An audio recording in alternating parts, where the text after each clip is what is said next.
Hello, this is Wednesday Night Hop, May 2019, week 4 of the technical track, step-by-step communication. This week we covered triple steps.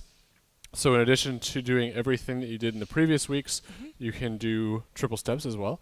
In order to lead those triple steps, we want to think about having a little bit of an up at the beginning. A lot of bit of an up.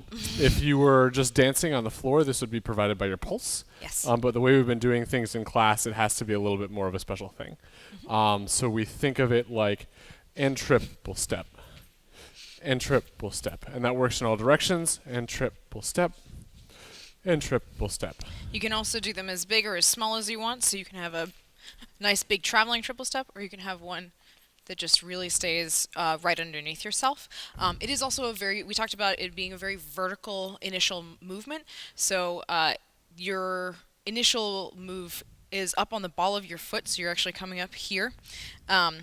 This will pitch you forward just a little bit, which makes triple stepping backward a little more challenging, but it is very, very much up. There Yes. isn't a lot of sideways direction. It's not up and over, it's just up, because that's creating, we talked about the analogy of a bouncy ball, is that if you toss it up, it has to bounce to come back down, and that's what really creates the triple step. And it really helps differentiate it from just a sideways step, right? Yep. As when you're following, if you get that sideways, you think you're going to move sideways, or if you get that up, it's a little bit more clear that you're going to triple.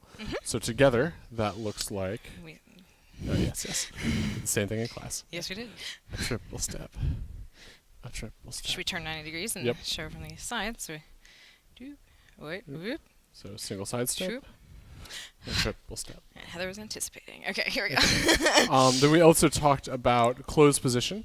So we had the leader place the follow's hand on the back, and that's inherently going to be in 1, right? Because Frame our level arm 1. is bent. Yep. And so because a follow frame matches, the follows frame will also be in frame level 1. Yep. Now, we've talked about returning back to 0 as often as possible. This will not actually return back to 0. It will stay at 1. So we had an excellent question, which was, how do you then communicate stop? Because 0 is stop. So that really comes from that settling back in every time you go to balance on a step. And that's much easier to communicate when you've got the other partner's back. And so you can settle even though your arm is still in 1. Yep.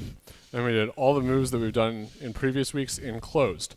What really mattered there was the follow frame matching on this arm. Yes. Especially for forward and back and rock steps. Yes. So key things that we talked about was for both leads and follows, you really want your frame to emanate from back here and really be solid all the way down your arm to your hands and fingers.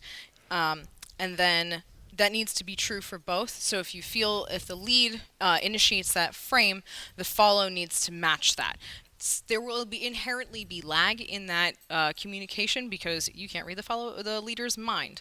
So there'll be some lag, and it's just going to be practice to get to the point where you can react quickly. And it is a very firm frame. So again, the difference between a level 1 is my arms can move separately of my body, whereas I have to move with my arms if I'm in a frame level 2. Yep. So to demonstrate a few things in closed position, pretty much looks like before, except with a different hold. So side steps, rock steps, triple steps, multiple steps. And again, 0 is stop, and everyone always comes back to settle. Yep. Right. So that was our week. Thank you.